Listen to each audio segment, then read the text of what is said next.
China, اس کے بھی اپنے مفادات ہیں، اسے بھی کوئی ہم سے خاص ہمدردی نہیں ہے، کیونکہ پاکستان بہت بڑا اس اعتبار سے، یعنی آپ سمجھیں کہ ایک مالی منڈی ہے ان کے لیے. پاکستان کی کافی مدد کی ہے چائنا نے، ظاہر پیسے لے کے، تو چائنا میں پاکستان کا انٹرسٹ ہے، اس لیے وہ بھی ہمارے ساتھ کرتے ہیں. ادروائز ہمارے ساتھ کوئی ایسا سچ ملک کھڑے نہیں ہوئے.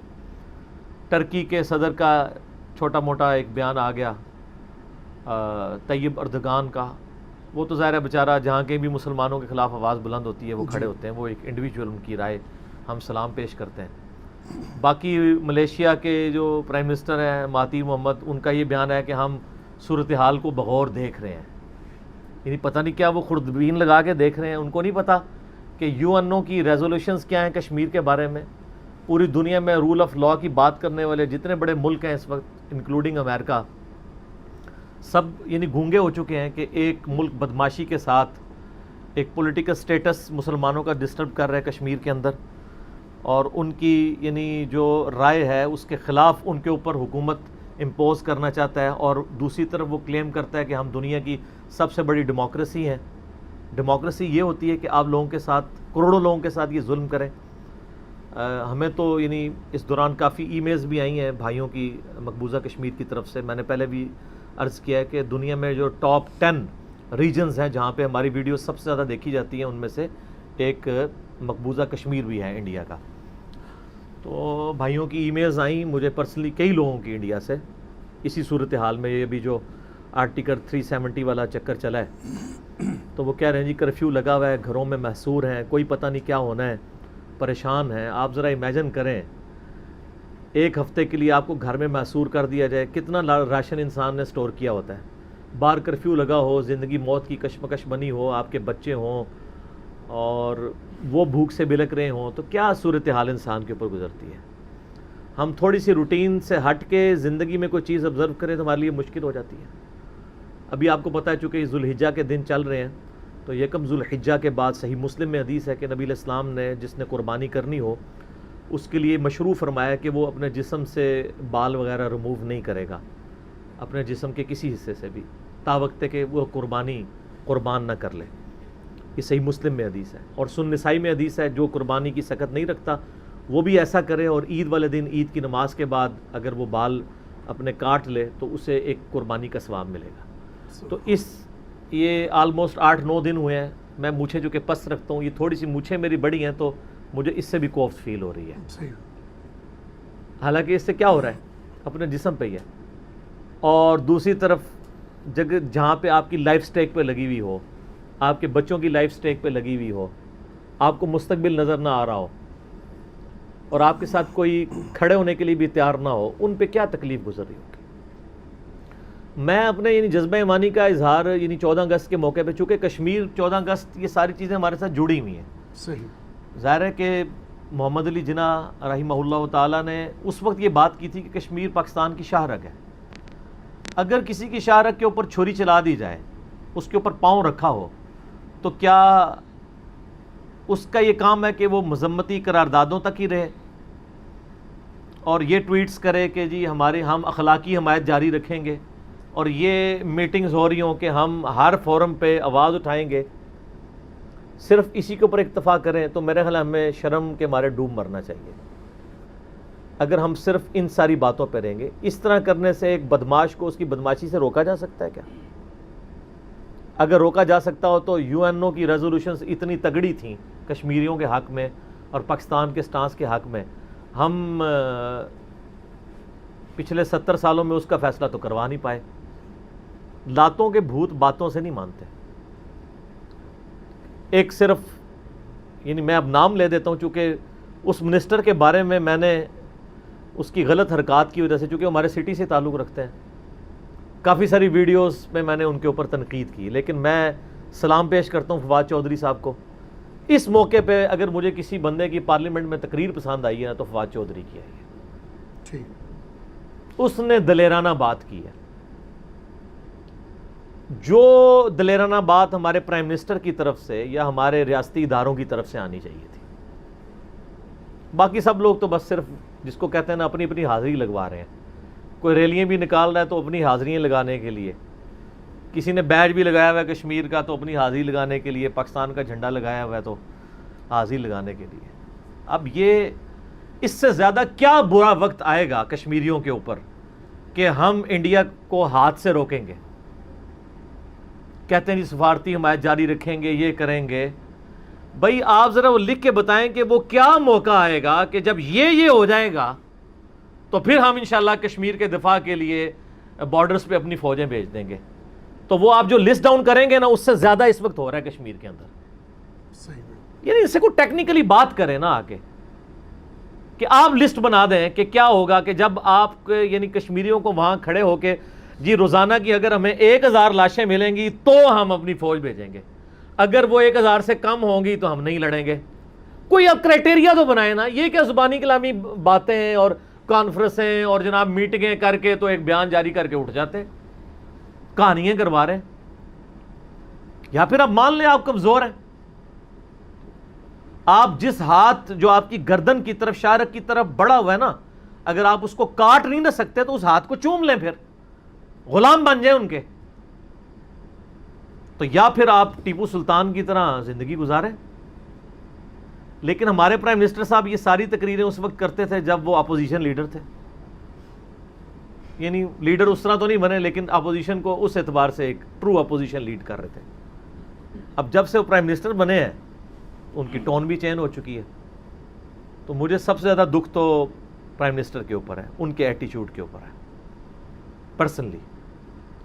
آپ کو پتہ ہے ان کے اوپر جب علماء نے اٹیک کیا، میں نے ہر فورم پہ جو جائز بات تھی اس کا دفاع کیا، لیکن یہ ہاں کوئی ایسا موقع نہیں ہے کہ ہم اپنے پرائم منسٹر کا اس حوالے سے دفاع کریں۔ ان کو فرنٹ سے لیڈ کرنا چاہیے، اور یہ اتنا ڈیلے نہیں لانا چاہیے۔ جب بالکل سر سے پانی گزر جائے گا، یہ بھی سب کچھ ڈائلیوٹ ہو جائے گا، اس کے بعد کوئی اور واقعہ ہو جائے گا، پھر پوری دنیا کا رخ اور طرف ہو جائے گا۔ پوری دنیا کے اندر آپ دیکھ رہے ہیں احتجاج ہو رہے ہیں، اور ہم لوگ بھی اگر صرف احتجاج ہی کرنا ہے، ہم نے چند بینرز ہی اٹھانے ہیں، تو پھر دنیا میں ہم میں تو کوئی فرق نہیں ہے۔ اور آپ کو پتہ ہے ہماری جو پاکستان کی فوج ہے دنیا میں ٹاپ 10 پروفیشنل فورس میں سے ایک ہے، فورسز میں سے، اور ہر طرح کے جدید اسلحے سے لیس ہے۔ اور ہماری فوج میں جو موریل بلند کیا جاتا ہے نا فوجیوں کا، جو لوگ کاکول اکیڈمی سے فارغ ہوئے ہیں ان سے ذرا پوچھئے کہ پورے کا پورا بلٹ اپ ان کا اینٹی انڈیا ہوتا ہے۔ ہمارے پاس جو موٹیویشن لیول ہے نا، اپنا ریلیجن تو اپنی جگہ ہے اسلام، جو دشمن کے طور پہ پریزنٹ کر کے ہماری فوج کو تیار کیا جاتا ہے نا، ایک آفیسر کو بھی، ایک سٹاف کے بندے کو بھی، جوان کو بھی، وہ اینٹی انڈیا، یہی نعرے لگتے ہیں۔ یعنی ہم نے پوری کے پورا ڈیفنس اپنا اینٹی انڈیا کے اوپر کھڑا کیا ہوا تھا، اور اس میں بھی بون آف کنٹینشن کشمیر۔ اگر آپ ایک لمحے کے لیے سوچیں کشمیر پاکستان کے پاس آ جائے، پھر پاکستان انڈیا کی دشمنی ختم۔ اگر کوئی سمجھتا ہے کہ اس کے علاوہ بھی کوئی دشمنی ہے تو وہ کوئی دشمنی نہیں ہے۔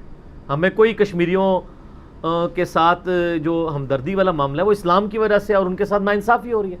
ہم اولو العلم قائما بالقسط ہیں، انصاف کے ساتھ کھڑے ہوئے ہیں۔ ہمیں انڈیا میں رہنے والے کسی ہندو کے ساتھ کوئی ذاتی دشمنی نہیں ہے، ان کو بھی ہیومن ڈگنیٹی میں اسی طرح زندہ رہنے کا اس روئے عرض پہ حق ہے جتنا ایک مسلمان کو ہے۔ ہمیں انڈیا کی گورنمنٹ کے ساتھ بھی کوئی ذاتی دشمنی نہیں ہے، ان کی حرکات کے ساتھ ہے جس کے افیکٹو وہاں پہ اقلیتیں بن رہی ہیں، اور ٹاپ آف دا لسٹ مسلمان، سکھ بھی تکلیف میں ہیں اور باقی عیسائی بھی ہیں، لیکن مسلمان ٹاپ آف دا لسٹ ہیں۔ ان کو پتہ ہے ان کے اندر چنگاری موجود ہے، ان سے ہمیں ہر وقت خطرہ رہتا ہے۔ ظاہر ہے مسلمانوں نے یہاں اتنا عرصہ حکومت کی ہے، اور جنہوں نے اتنا عرصہ حکومت کی ہوئی ہے انہوں نے حکومت کا مزہ چکھا ہوا ہے، اس سے ہی ان کو ڈر لگا رہتا ہے۔ حالانکہ مسلمان آپ کو پتہ ہے ہمیشہ 15 سے 20% ہی رہے ہیں، اس کے باوجود کئی سو سال تک مسلمانوں نے حکومت کی ہے۔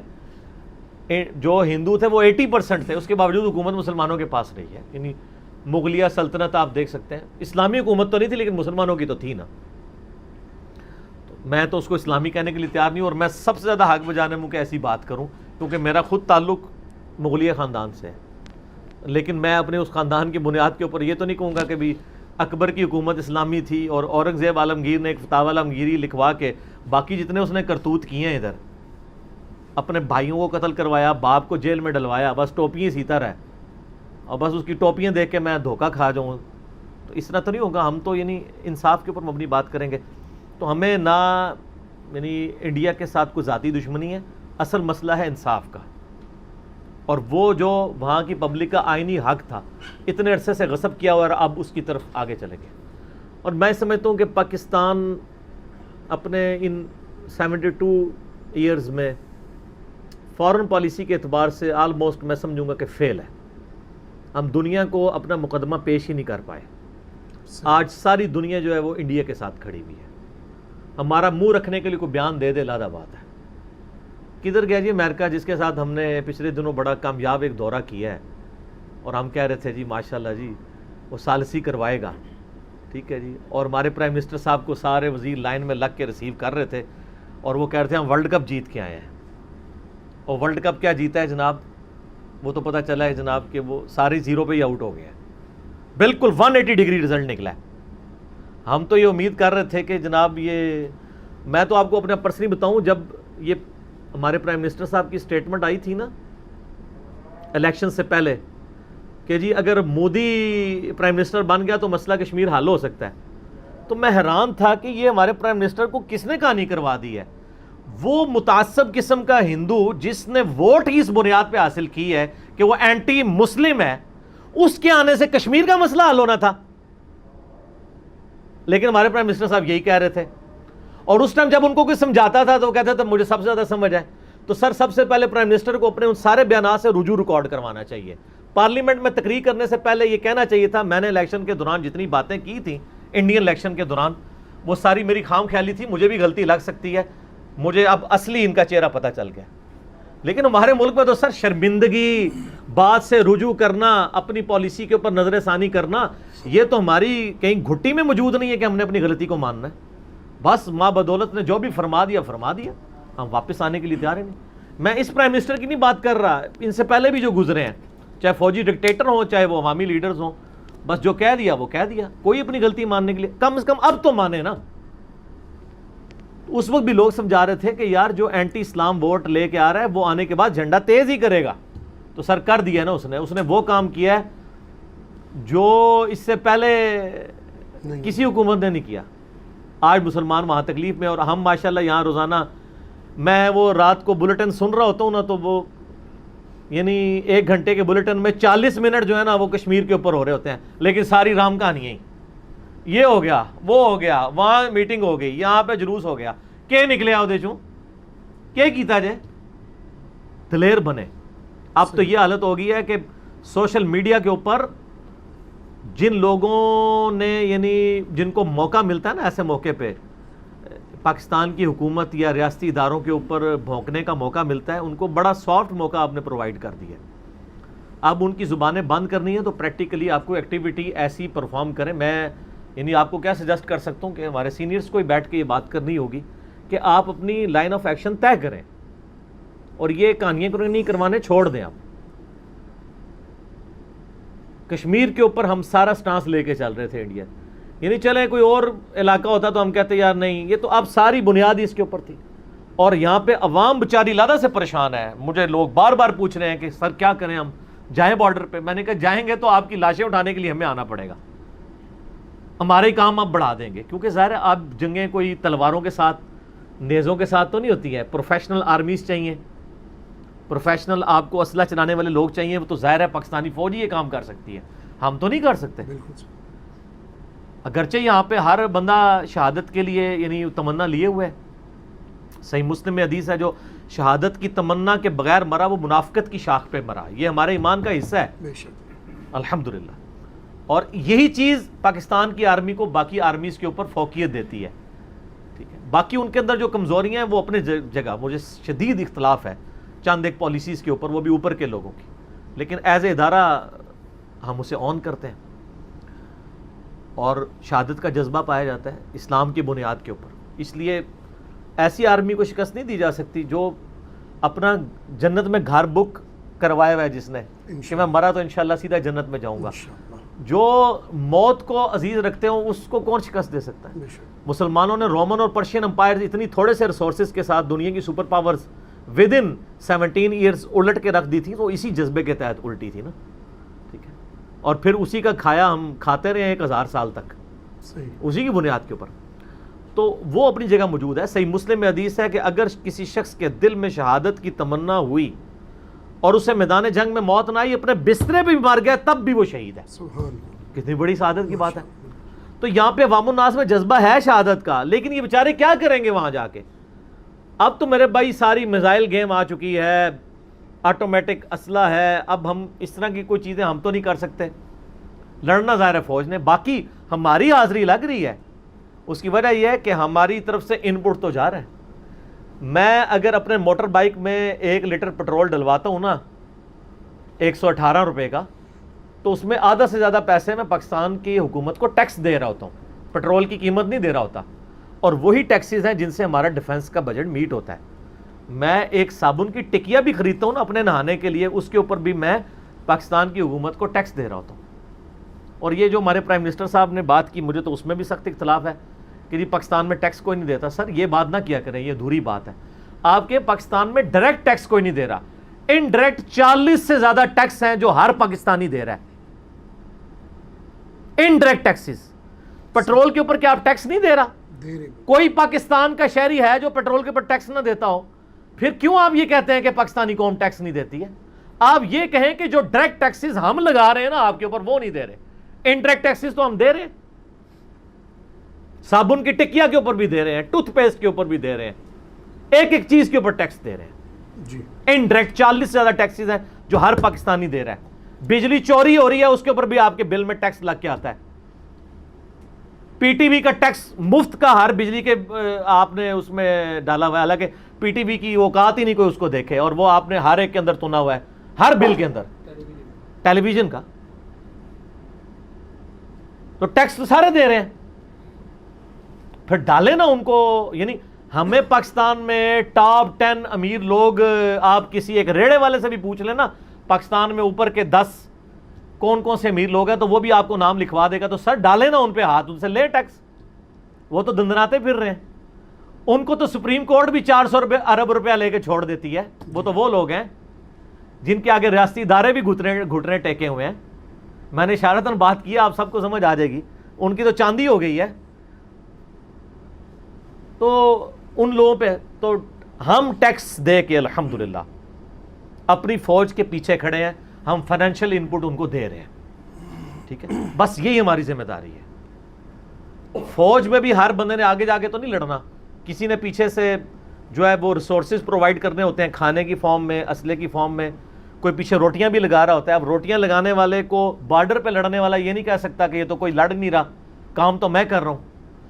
پھر تو وہ روٹی والے کو نا تم کو, پھر تو تم اس جنرل کو بھی کہو گے جو ایئر کنڈیشن کمرے میں بیٹھ کے جنگ کا پلان بنا رہا ہے کہ تو ایئر کنڈیشن کمرے میں بیٹھا ہوا ہے تو کچھ نہیں کر رہا, حالانکہ اس کی ذمہ داری سب سے بڑھ کے ہوگی.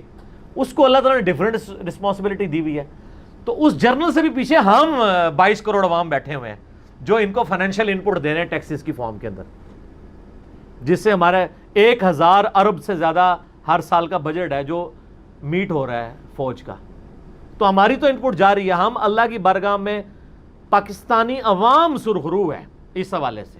یہ چونکہ میں عوام کا نمائندہ ہوں, مجھے ملینز آف پیپل نے سننا ہوتا ہے. میں عوام کو تسلی دے رہا ہوں کہ سر آپ کی کوئی رسپانسبلٹی نہیں ہے, آپ دے رہے ہیں چندہ ٹیکسز کی فارم میں, ٹیکس پے کر رہے ہیں, انڈائریکٹ بھی کر رہے ہیں, ڈائریکٹ والے بھی ہیں, وہ بھی دینے چاہیے.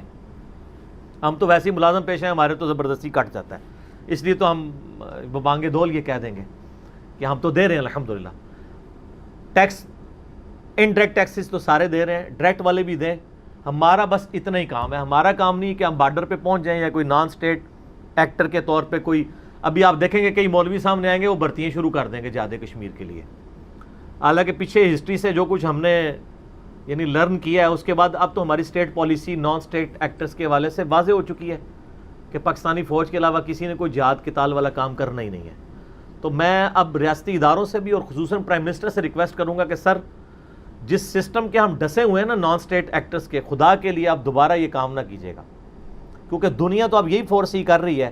جو ایکسپرٹس ہیں وہ آپ کو پتہ کیا کہہ رہے ہیں کہ دوبارہ سے نان اسٹیٹ ایکٹرز والا ایشو شروع ہو جائے گا کشمیر کے اس ریونج میں. یہ چانسز ہیں جی. تو مہربانی کر کے یہ کشمیریوں کو سپورٹ نہ دیجیے گا جس معاملے میں آپ خود پیچھے ہٹ چکے ہیں کہ آپ نان اسٹیٹ ایکٹر نہیں ہوں گے. کام کرنا ہے تو سیدھے طریقے سے جنگ ڈکلیئر کر کے سامنے آئے. اور میں نے آپ کو پہلے بھی کئی دفعہ بتایا ہے کہ سورۃ الانفال کے اندر کلیئر کٹ جو اسلامک ڈیموکریسی کے اصول آئے ہیں ان میں سے ایک اصول یہ بھی ہے کہ جس قوم کے ساتھ تم معاہدے میں بندھے ہوئے ہو اس کے ساتھ تم گریلا وار نہیں کر سکتے جب تک اوپنلی جنگ ڈکلیئر نہ کرو. اسی لیے مولانا مودودی رحمہ اللہ تعالیٰ نے 1948 میں کشمیر کا جب ایشو شروع ہوا تو مخالفت کی تھی کہ پاکستانی فوج جا کے وہاں لڑے تابقتے کہ آپ جنگ ڈکلیئر نہ کریں. لوگ کہتے ہیں وہ کشمیر کے مخالف تھے, کشمیر کے مخالف نہیں تھے, وہ تو کہتے تھے اوپن جنگ ڈکلیئر کرو. اس طرح نہیں ہے کہ چند معاہدوں پہ دوستی چل رہی ہے دوسری جگہ جنگ چل رہی ہے. جنگ اور دوستی اسلام میں اسلام کی بات کر رہا ہوں, مسلمانوں کی نہیں, وہ میری کوئی ذمہ داری نہیں. اسلام میں آپ نے جس سے جنگ کرنی ہے معاہدہ اوپنلی توڑنا ہے. اس کی میں آپ کو ایک مثال دیتا ہوں. اسی آیت کے کانٹیکسٹ میں جامعہ ترمذی میں ایک حدیث ہے سورۃ الانفال کی اس آیت کے کانٹیکسٹ میں کہ حضرت امیر معاویہ رضی اللہ تعالیٰ عنہ کے یعنی دور ملوکیت کے اندر رومن امپائر کے ساتھ مسلمانوں کا ایک معاہدہ چل رہا تھا. اس معاہدے کی مدت مکمل ہونے والی تھی, اس سے پہلے حضرت معاویہ نے فوج بارڈر پہ جا کے بٹھا دی کہ مثلاً کل کی ڈیٹ میں یہ معاہدہ ختم ہوگا تو ہم اچانک رومن امپائر پہ حملہ کر کے تو ان کے علاقہ چھین لیں گے.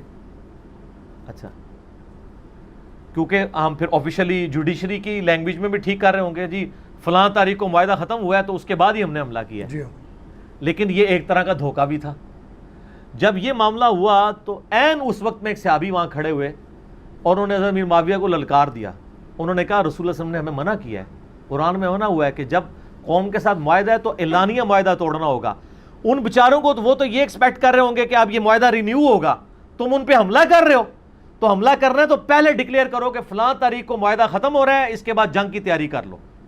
میدان جنگ میں بھی انہوں نے انصاف کا دامن نہیں جانے دیا اور انہوں نے جب یہ آواز بلند کی تو باقی ساتھیوں نے بھی ان کی گواہی دی. حضرت معاویہ کو اپنا ڈیسیژن واپس لینا پڑا.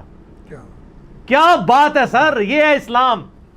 میدان جنگ میں بھی دنیاوی بینیفٹ نہیں دیکھا, قرآن کو فالو کیا. تو سر قرآن تو 1400 سال پہلے کہہ رہے نان اسٹیٹ ایکٹرز نہیں ہونے چاہیے. چلے آج 70 سال بعد ہمیں بھی سمجھ آ گئی.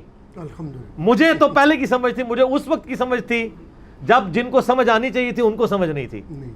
اب اللہ کا شکر ہے جن کو سمجھ آ گئی ہے ان کو ہماری والی سمجھ آ گئی ہے تو ہم تو اللہ کا شکر ادا کرتے ہیں. اب دوبارہ یہ غلطی نہیں کرنی. ٹھیک ہے, تو میری دعائیں کشمیریوں کے ساتھ ہیں. تو چونکہ ای میلز مجھے کافی ساری آئی تھی, انہوں نے اسپیشل دعاؤں کے لیے کہا ہے. ہم ظاہر یہی کر سکتے ہیں, صحیح مسلم میں حدیث ہے برائی دیکھو تو ہاتھ سے روکو.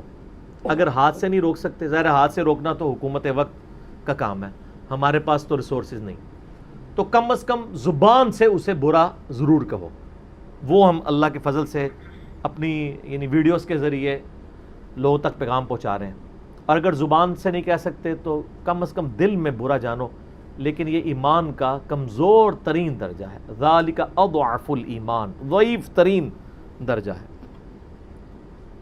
گونگا شیطان ہی بننا ہے وہ, کم از کم درمیانہ درجہ ضرور ہو. لیکن یہ میں عوام الناس کی بات کر رہا ہوں. حکومت ہاتھ سے روکے گی, اس کے بعد ریسورسز ہیں, ہم اپنی زبان سے روکیں گے. اور میں مسلمانوں سے یہ بھی ریکویسٹ کروں گا, اس وقت پوری دنیا کے انسانوں کی نظریں آپ پہ ہیں. خدا کے لیے سوشل میڈیا پہ کوئی گالی گلوچ اور نیگیٹو ورڈز ایسے نہ یوز کیجئے گا کہ اسلام کا غلط امیج لوگوں تک جائے. خدا کے لیے سورۃ الانعام میں ہے کہ لوگوں کے جھوٹے خداؤں کو گالی مت دو, وہ بغیر علم کے جہالت کے اندر تمہارے سچے خدا کو برا کہیں گے. تو ہمیں یہ اسلام نے باقاعدہ تعلیم دی ہے کہ ہم نے اس کو پازیٹیولی ایک دعوت کا ایک موقع ہے.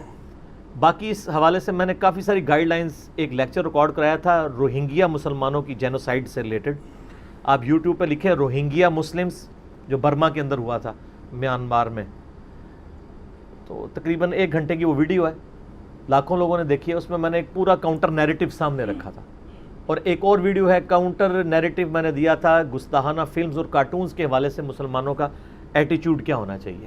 بجائے آپ گالی گلوچ کر کے غصہ نکال کے آپ عوام الناس کے کرنے کا کام کیا ہے. حکمرانوں کا کام تو اب ان کو اب کرنا پڑے گا. اب ان کو مسلمان ہیں اور وہ یہ سمجھتے ہیں کہ ہمیں آخرت عزیز ہے, تو سر پھر یہ لائف جو ہے نا یہ ایسٹ نہیں ہونی چاہیے, یہ لائبلٹی ہونی چاہیے آپ کے لیے.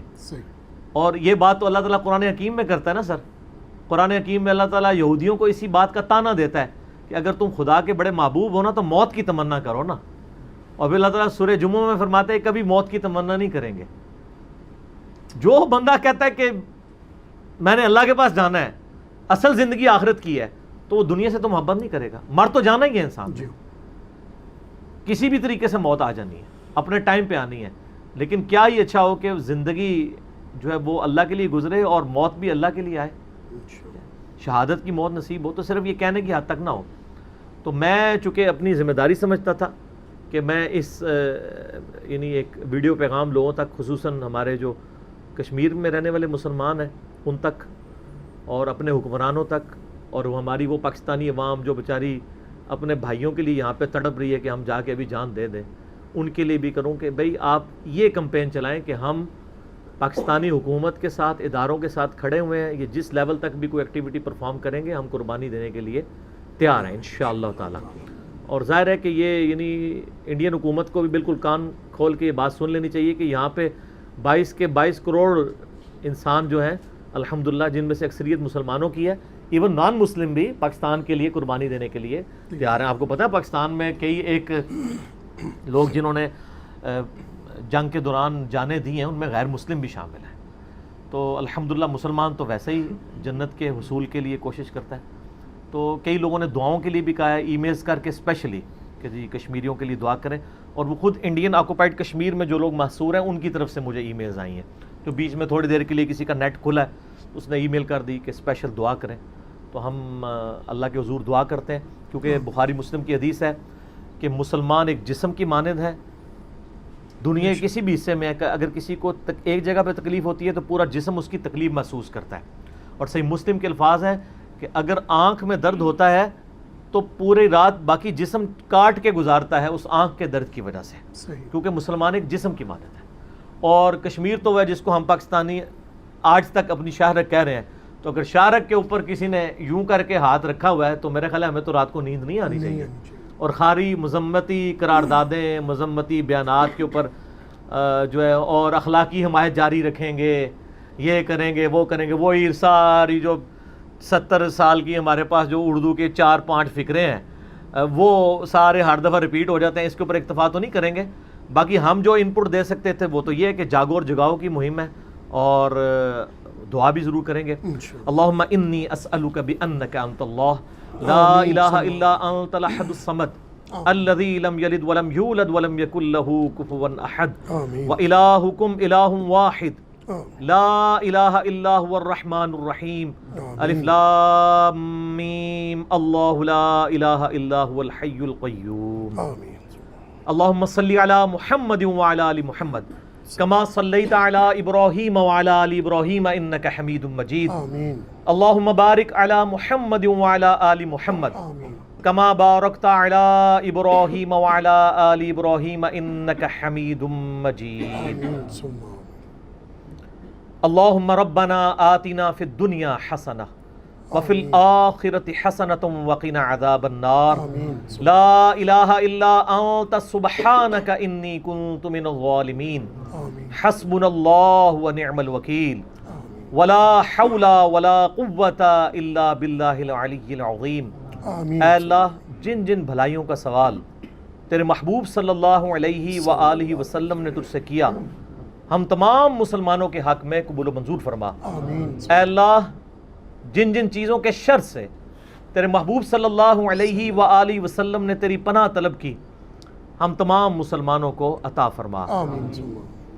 اے اللہ مسلمان دنیا میں جہاں کہیں بھی ظلم کی چکی میں پس رہے ہیں، بالخصوص کشمیر میں، فلسطین میں، افغانستان کے اندر، شام کے اندر، جہاں کہیں بھی مسلمانوں پر ظلم کے پہاڑ توڑے جا رہے ہیں، اے اللہ غیب سے ان کی عزت، آبرو، جان اور مال کی حفاظت فرما، اور اے اللہ ہمیں ہر جگہ ان کا ساتھ دینے کی توفیق عطا فرما۔ اے اللہ ہم جو لوگ اس ملک کے اندر سکون کی زندگی گزار رہے ہیں، اے اللہ یہ تیرے بڑی نعمت ہے، ہمیں اس نعمت کی قدر کرنے کی توفیق عطا فرما۔ اے اللہ بالخصوص کشمیر کے مسلمانوں کے ساتھ عافیت والا معاملہ فرما، اور ہمارے مسلمانوں کے حکمرانوں کو عقل سلیم نصیب فرما آمین اور اپنے مسلمان بھائیوں کے ساتھ کھڑے ہونے کی توفیق عطا فرما. آمین سبحانک اللہم و بحمدک اشہد ان لا الہ الا انت استغفرک و اتوب الیک وصلی اللہ علی النبی الکریم وعلی آلہ وصحبہ اجمعین. آمین ثم میرے بھائیو یہاں پہ ایک میں اور چیز بھی ایڈ کر دوں کہ اب ہمیں اس ملک کی بھی قدر کرنی چاہیے کہ ہم کتنی آزادی کے ساتھ یہاں پہ اپنے ریلیجن کو پرفارم کر رہے ہیں اللہ کے فضل سے. الحمدللہ. اور غیر مسلم ملکوں کے اندر جو مسلمانوں کو تکلیفیں اٹھانی پڑ رہی ہیں اس کے بعد تو مزید اس ملک کی قدر آتی ہے. بے شک. اکثر لوگ یہ جو کہتے ہیں نا اس ملک نے ہمیں کیا دیا ہے، اس ملک نے نہیں، اللہ نے ہمیں بہت کچھ دیا ہے، جس میں ٹاپ آف دا لسٹ ایمان کے بعد ہمارے پاس یہ سرزمین ہے جہاں پہ ہم اپنی مرضی کی زندگی گزار رہے ہیں الحمدللہ. اذان عصر شروع ہو چکی ہے، انشاءاللہ بقیہ کی گفتگو انشاءاللہ اذان انشاءاللہ. عصر کے وقفے کے بعد.